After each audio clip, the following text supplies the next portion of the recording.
નવી નવી રેસીપીઓ જોવા માટે મારી ચેનલ હર્ષા કુકિંગ ગુજરાતીને સબસ્ક્રાઇબ કરો અને લાઈક પણ આપો. હર્ષા કુકિંગ ગુજરાતી ચેનલમાં આપનું સ્વાગત છે. આજે આપણે બનાવીશું સૂકા લીલા વટાણાનું ઢાબા સ્ટાઇલ શાક. આ શાક પૂરી કે પરોઠા સાથે ખૂબ સરસ લાગે છે. તો ચાલો સ્ટાર્ટ કરીએ આજની રેસીપી.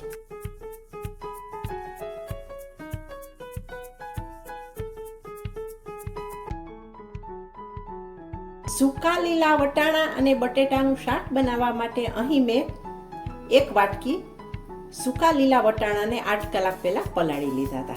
જો વટાણા સારી રીતે પલળી ગયા છે. હવે આ વટાણાનું પાણી કાઢી અને કુકરમાં સૌ પહેલાં આપણે બાફી લઈશું.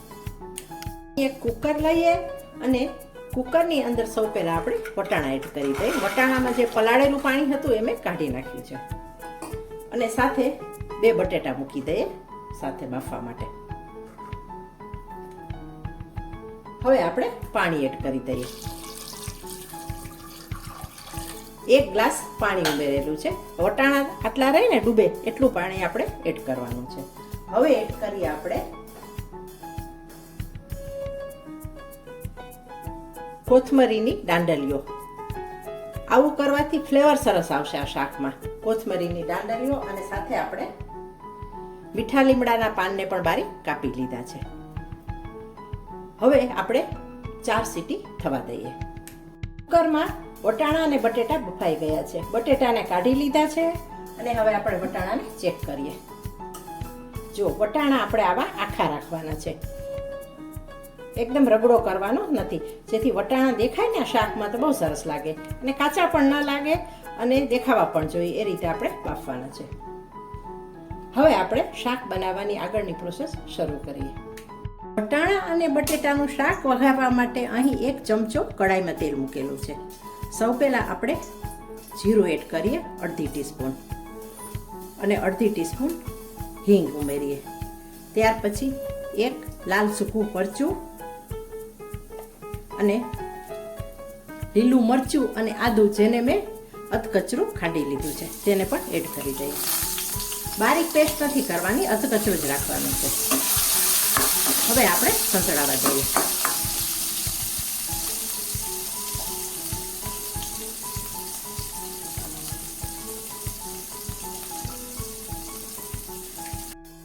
તેલની અંદર આદુ, મરચાં અને મસાલા સંતળાય એટલે આપણે તરત જ 1 ટમેટાની પ્યુરી એડ કરી દઈએ. 1 મોટું ટમેટું લીધું છે અને તેની મેં પ્યુરી કરી લીધી છે.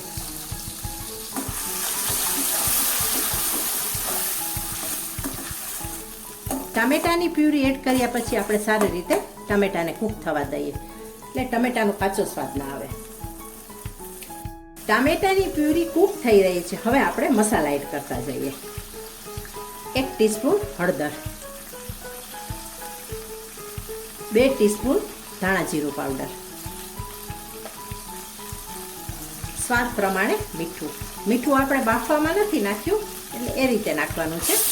સ્વાદ મુજબ નાખવાનું. જો બાફવામાં નાખીએ ને તો આમાં ઓછું નાખવાનું, નહીં તો વધારે ખારું થઈ જાય. ત્યાર પછી એડ કરીએ આપણે તજ અને લવિંગનો ભૂકો. લવિંગને મેં અધકચરા ખાંડેલા છે અને તજનો ફાઇન પાવડર કરેલો છે, બંનેને નાખી દઈએ. આ શાકમાં તજ લવિંગનો ભૂકો હોય છે ને એની ફ્લેવર બહુ સરસ લાગે. અંદર પણ આપણે મીઠો લીમડો, કોથમરીના ડંઠલ એ બધું નાખ્યું છે, જ્યાં શાક બહુ સરસ થશે.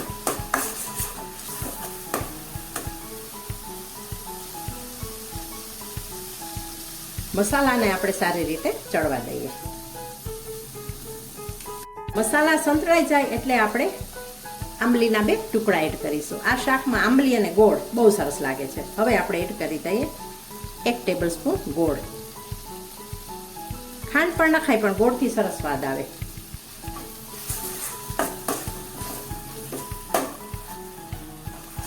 શાક કૂક થશે ને તો આંબલીની પણ ખટાશ આવી જશે આમાં. એ જો કાઢી નાખી હોય છેલ્લે તો કાઢી પણ નાખી શકાય અને આંબલીની પેસ્ટ કરીને કે પાણી કરીને આંબલીનું પણ નાખી શકાય. પણ મેં આ રીતે આખી જ આંબલી નાખી છે, પણ ચડી જશે કારણ કે આપણે મસાલા ચડાવીશું અને શાક પણ 5-10 મિનિટ કૂક થશે એટલે આંબલીની ખટાશ એકદમ સરસ આવી જશે આ શાકમાં.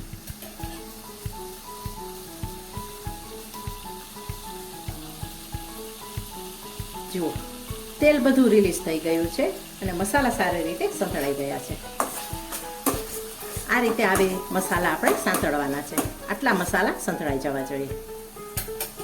હવે એડ કરીએ આપણે મરચાંની ભૂકી 2 ટેબલ સ્પૂન. અહીં મેં કાશ્મીરી મરચાંની ભૂકી લીધી છે એટલે તીખું પણ ન થાય અને સરસ લાગે, કલર પણ સરસ આવે. અને તીખું કરવું હોય તો અડધી અડધી નાખી શકાય. 1 ટેબલ સ્પૂન તીખી મરચાંની ભૂકી અને 1 ટેબલ સ્પૂન કાશ્મીરી ભૂકી. જો કેટલો સરસ ગ્રેવીનો આવ્યો છે કલર. સૂકા લીલા વટાણા અને બટેટાનું શાક. ચાલો સ્ટાર્ટ કરીએ આજની રેસીપી. ઉમેરી દઈએ આપણે બાફેલા વટાણા.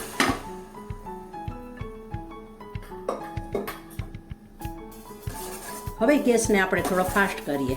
વઘાર કરતી વખતે સ્લો રાખવાનો, જેથી વઘારના મસાલા હોય ને એ પેનમાં બળી ન જાય ને ચોંટી ન જાય. અને તરત જ ઉમેરી દઈએ આપણે બટેટાના ટુકડા. બટેટાની છાલ ઉતારીને ટુકડા કરી લીધા છે.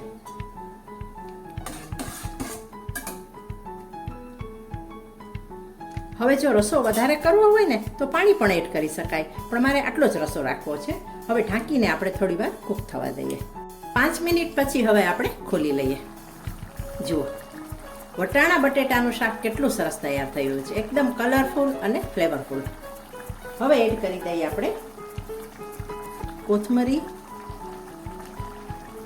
ટમેટાના ટુકડા અને મરચાંના લાંબા લચ્છા.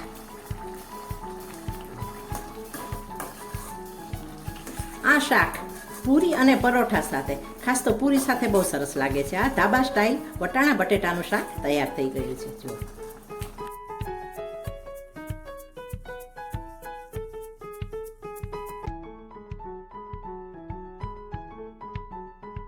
પણ સિઝનમાં બનાવી શકાય તેવું, ભાત પૂરી કે પરોઠા સાથે ખાઈ શકાય તેવું લીલા સૂકા વટાણાનું શાક બનીને તૈયાર થઈ ગયું છે. હવે મળીશું નેક્સ્ટ વિડીયોમાં. ત્યાં સુધી રજા આપશો. Thanks for watching.